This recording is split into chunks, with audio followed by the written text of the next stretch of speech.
Hi bro. Hi. Fauji నుంచి updates వచ్చాయి కదా, ఫౌజీ టైటిల్ ఎలా ఉంది? ఫౌజీ అయితే బాగానే ఉంది, కానీ ఓజీ ఓజీ టైటిల్ వచ్చింది కదా, మళ్ళీ ఫౌజీ అని పెడితే ఒక రకంగా ఉంది. చూడాలి మరి. అంటే అది జెట్ ప్రాజెక్ట్ అంట కదా మరి. పాతకాలం నాటి మూవీ బ్రో అది. Period drama. ఆ, ప్రభాస్ కి మరి సోల్జర్ గెటప్ ఎలా ఉంటాడు?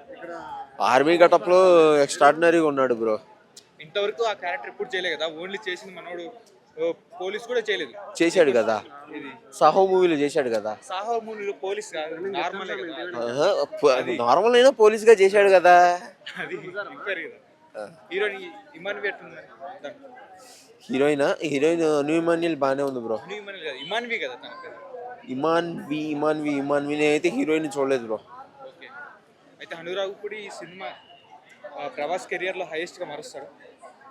అది సినిమా వచ్చినప్పుడు చూస్తే కానీ చెప్పలేము బ్రో. ఎందుకంటే హను రాఘపూడి అంటే కొద్దిగా కాన్ఫిడెన్స్ లేని డైరెక్టర్. వాడు కరెక్ట్గా తీస్తే సినిమా ఎలా ఉంటుంది అనేది, సీతారామం కరెక్ట్ సినిమా అది. వాడు తీస్తే ఎలా ఉంటుంది అనేది.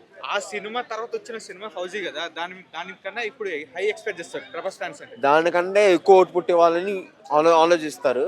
కానీ చూడాలి, వెయిట్ చేస్తే దానికోసమే. చూద్దాం బ్రో.